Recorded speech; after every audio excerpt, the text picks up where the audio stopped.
कहानी की शुरुआत होती है लॉस एंजल्स से। साल 2030 में एक बंदा पागलों की तरह भाग रहा था। वो बहुत डरा हुआ था। पूरा शहर उसको मारने के लिए उसके पीछे पड़ा था। यहाँ तक कि प्राइवेट कार्स के ड्राइवर्स भी सिर्फ उसी को मारने के लिए उतर आए थे। बड़ी मुश्किल से वो एक गरीब औरत के घर पहुंचता है। औरत कहती है, तुम यहाँ क्या कर रहे हो? वो आदमी चाकू निकालता है और कहता है, अगर एक लफ्ज भी मुंह से निकाला तो तेरी आंखें निकाल के उसे गोटियां खेलूंगा, बस चुप रहना। थोड़ी देर बाद जैसे ही औरत को मौका मिलता है, वो एक नेल गन निकाल के उसे मार देती है और 2 आराम से लात भी मारती है, ये चेक करने के लिए कि सच में मर गया है या नहीं। तभी अचानक कुछ लोग वेपन्स लेकर अंदर आते हैं। जब वे आदमी को मरा हुआ देखते हैं तो उन्हें दुख होता है कि औरत ने उसे पहले ही मार डाला। फिर औरत मरे हुए आदमी का एक कार्ड उठाती है और अपने बेटे से कहती है, आखिरकार हम अमीर बनने वाले हैं। वो कार्ड तोड़ती है और कुछ ही मिनटों में पुलिस अंदर घुस आती है। साथ में एक रियलिटी शो की टीम होती है और अनाउंस होता है कि वो औरत $22 मिलियन जीत गई है। फिर पता चलता है कि ये एक गेम है जिसमें लाखों लोग हिस्सा लेते हैं। हर दिन एक रैंडम आदमी चुना जाता है पैसा जीतने के लिए। अगर सूरज डूबने से पहले कोई उस आदमी को मार दे तो इनाम मारने वाले को मिलेगा, और अगर कोई नहीं मार सका तो इनाम उसी आदमी का रहेगा। लेकिन शर्त यह है कि कोई आग वाली हथियार जैसे पिस्टल या राइफल यूज नहीं कर सकता। उसी दिन हमें एक लड़की दिखाई देती है जिसका नाम है कैटी। एक नाकाम एक्ट्रेस किस्मत आजमाने लॉस एंजलिस आई है ऑडिशंस के लिए। उसके साथ बैठी औरत कहती है, तुम बड़ी मासूम लगती हो, अपना ख्याल रखना बेटा, यहाँ लोग चोर हैं। कैटी कहती है, शुक्रिया नसीहत का, आप बहुत अच्छी लेडी हैं। औरत उसका हाथ पकड़ती है और कहती है, ऐसा मत कहो, तुम मेरी बेटी जैसी हो। चलो अब मैं यहाँ उतरती हूँ, गुड बाय। थोड़ी देर बाद कैटी जब अपनी कलाई देखती है तो वह शॉक हो जाती है कि उस औरत ने उसकी घड़ी चोरी कर ली। कहती है वो औरत चोर है। वह अपने ऑनलाइन बुक किए हुए कमरे में पहुंचती है। कमरे को देखकर वह परेशान हो जाती है क्योंकि जो कमरा मोबाइल पर उसने देखा था वह तो बिल्कुल अलग निकला। कमरे की मालकिन कहती है, हम अलग अलग फोटोज का इस्तेमाल करते हैं ताकि ग्राहक को फंसा सके। जैसे ही कैटी बेड पर बैठती है तो बेड नीचे गिर जाता है, लेकिन वो मजबूर थी क्योंकि इस कमरे का किराया सस्ता था। उसके बाद एला का मंगेतर आता है और एला से कहता है, देखा कल का इवेंट, कल लॉटरी का इनाम होगा $600 मिलियन। ये सुनकर कैटी हैरान हो जाती है कि ये कैसा मुकाबला है। उसके बाद वो कहती है, मेरा दिमाग मत खाओ, कमरे की चाबी दो, मुझे सोना है। वो लोग चाबी देते हैं और कैटी जाके सो जाती है। अगले दिन सुबह कैटी उठती है तो चेहरे पे पानी टपक रहा होता है। जब वह छत की तरफ देखती है तो पता चलता है कि ऊपर वाले पड़ोसी का वॉशरूम है और जिन कपड़ों में ऑडिशन देना था वो भी खराब हो गए। वो एला को कॉल करती है, ये क्या बकवास है, उठती हूँ तो लोग मेरे ऊपर पेशाब कर रहे होते हैं, कपड़े भी खराब हो गए। एला कहती है, परेशान मत हो, मेरे कपड़े पहन लो, कमरे की अलमारी में रखे हैं। कैटी सच में वही करती है और ऑडिशन के लिए निकल जाती है। अब सिर्फ आधा घंटा रह गया है ऑडिशन के लिए। जैसे ही वो ऑडिशन वाली जगह में एंटर होती है, वो देखती है कि वहाँ और भी लड़कियां ऑडिशन देने आई हैं। वो अंदर चली जाती है और सीन परफॉर्म करती है। डायरेक्टर उसे देख के कहता है, जबरदस्त, मगर दोबारा तेरा मुंह यहाँ ना देखूं। उसी वक्त अचानक कैटी का कार्ड एक्टिवेट हो जाता है। वो कार्ड निकालती है और अनजाने में गेम में रजिस्टर हो जाती है। उसे बिल्कुल भी नहीं पता ये कार्ड किस चीज का है या इसने उसका चेहरा क्यों स्कैन किया। बाद में वो गुस्से में बाहर निकलती है क्योंकि वो ऑडिशन में फेल हो चुकी होती है। जब वो जा रही होती है तो पास में बैठी लड़कियों को पता चल जाता है कि वही टारगेट है, और बस फिर क्या, पहली लड़की कुर्सी उठाती है और सीधी अपनी दोस्त के सिर पर मारती है। दूसरी लड़की को एक जूता नजर आता है, वो फौरन उसे उठाती है और झपट कर मार देती है। कैटी चीख मार के भाग जाती है, लेकिन असली समस्या तो तब होती है जब वो एक कराटे ट्रेनिंग हॉल में छुपने के लिए घुस जाती है। अब जाहिर है सारे कराटेबाज लड़के उस पर टूट पड़ते हैं और वो बेचारी अकेली सबके बीच में पिट रही होती है। कप्तान कहता है, उसे सिर्फ मैं मारूंगा। फिर वो उसे उठाता है, घुमाता है और दीवार में दे मारता है, जिससे वो लड़कियों के जिम में गिर जाती है।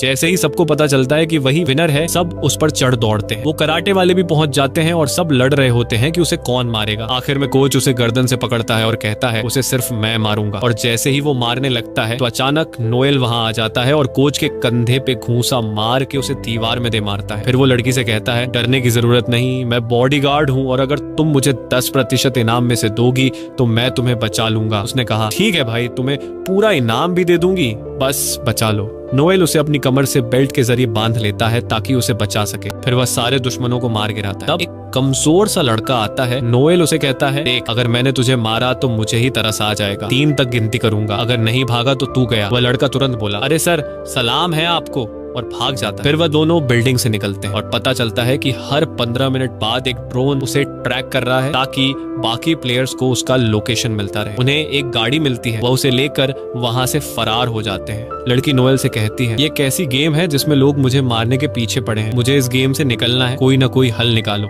नोएल कहता है, हल सिर्फ एक है, तुम्हें शहर के लोगों से बचना होगा। अगर तुम निकलोगी तो मैं भी अपने 10% से हाथ धो बैठूंगा। लेकिन फिर उसे शक होता है कि नोएल शायद उसे मार दे और खुद इनाम ले ले। लिए। पूरा शहर उनके पीछे होता है। वो दोनों सेफ्टी हेलमेट पहन लेते हैं। तभी अचानक गाड़ी में एक लड़की घुस जाती है। वो चाकू निकालती है और उसे मारने की कोशिश करती है। नोएल कहता है तुम गाड़ी चलाओ, मैं इसे देखता हूँ। फिर लड़की के सर को जोर से पकड़ता है। नोएल उसे एक जोरदार लात मार के गाड़ी से बाहर फेंक देता है, लेकिन आगे चलकर गाड़ी खराब हो जाती है और लड़की नीचे उतरती है और भागने लगती है। नोएल उसे पकड़ लेता है। वो कहती है सच सच बताओ, तुम मुझे मार के इनाम लेना चाहते हो ना? नोएल कहता है बिल्कुल नहीं, मैं तो तुम्हें बचाना चाहता हूँ। तब पुलिस वहाँ आ जाती है तो लड़की फौरन नोएल से कहती है पकड़े जाने से पहले कुछ कहना है। फिर वो पुलिस के पास जाती है शिकायत करने, मगर तब उसे अंदाजा होता है कि पुलिस भी असल में उसे मारने आई है। नोएल फौरन आके उसे बचाता है और वो पुलिस को चकमा दे के भाग जाती है। वो एक मैगजीन से अपना चेहरा छुपाती है। फिर जैसे ही वो कार्ड देखती है पता चलता है कि ड्रोन ने उसकी लोकेशन शेयर कर दी है और जितने भी लोग आसपास होते हैं समझ जाते हैं कि खिलाड़ी यही है। सब अपनी गन्स निकालते हैं और उसकी तलाश शुरू हो जाती है। वो एक वैक्स म्यूजियम में जाकर छुप जाती है और खुशकिस्मती से कोई उसे वहां नहीं देख पाता। थोड़ी देर बाद एला उसे कॉल करती है और पूछती है वो कहाँ है। वो कहती है मुझे पता है, कपड़े पहुंचाने में देर हो गई, मजबूर थी। एला कहती है कोई बात नहीं प्यारी, बस अपना लोकेशन तो बता दो। वो कहती है मैं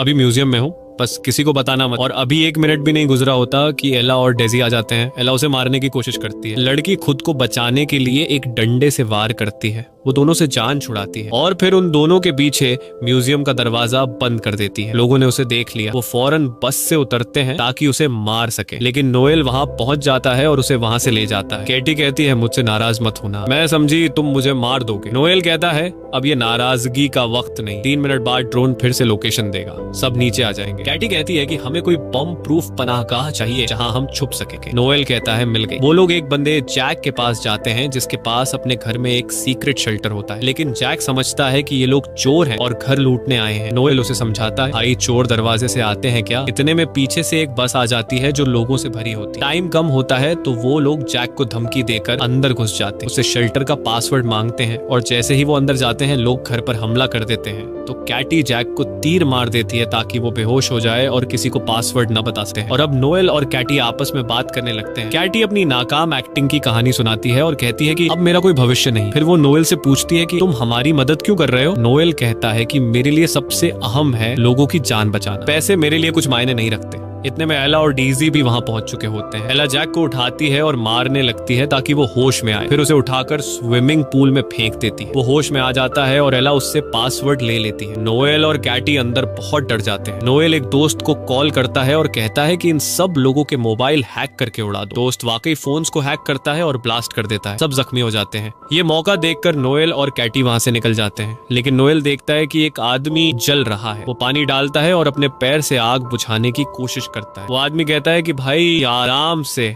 मेरी टांग तोड़ दी तुमने। बाहर निकलते ही उनका सामना एक बख्तरबंद गाड़ी और ट्रेन गार्ड से होता है। गार्ड्स कहते हैं कि कैटी हमारे साथ चलो वरना हम तुम्हारी लाश ही ले जाएंगे। कैटी कहती है कि ठीक है, लेकिन मेरा बॉडीगार्ड भी साथ जाएगा। गार्ड्स वहां जाते हैं और वो सब गाड़ी में बैठ जाते हैं। कैटी कंफ्यूज रहती है कि आखिर वो लोग जा कहाँ रहे हैं। गाड़ी उन्हें एक एजेंसी के हेडक्वार्टर ले जाती है जहाँ उनकी मुलाकात लुइस से होती है जो एजेंसी का लीडर है। लुइस कहता है कि मैं हैरान हूँ कि तुम अब तक जिंदा कैसे हो। अक्सर लोग तो 15 मिनट में मर जाते हैं, लेकिन तुम सेफ हो। यहाँ तुम्हारी हिफाजत मेरी जिम्मेदारी है, लेकिन मुझे इनाम का 30% चाहिए। कैटी उसकी बात मान लेती है। फिर वे सब मेडिकल चेकअप के लिए क्लिनिक जाते हैं ताकि अपने जख्मों का इलाज करवा सके। इस दौरान कैटी नोएल को अपनी कहानी सुनाती है। वो कहती है मेरे पापा ने मुझे छोड़ दिया, मम्मी बीमार है, तभी से मैं कोई भी काम करती हूँ ताकि इलाज के पैसे जमा कर सकूं। मैं यहाँ सिर्फ ऑडिशन देने आई थी, लेकिन वो भी फेल हो गया। नोएल कहता है मैं एक वक्त फौजी था और लुइस जो अभी बाहर है वो मेरी टीम में था। एक बार मैंने एक मिशन से इनकार कर दिया जिसकी वजह से पूरी टीम मर गई, बस लुइस बचा और तभी से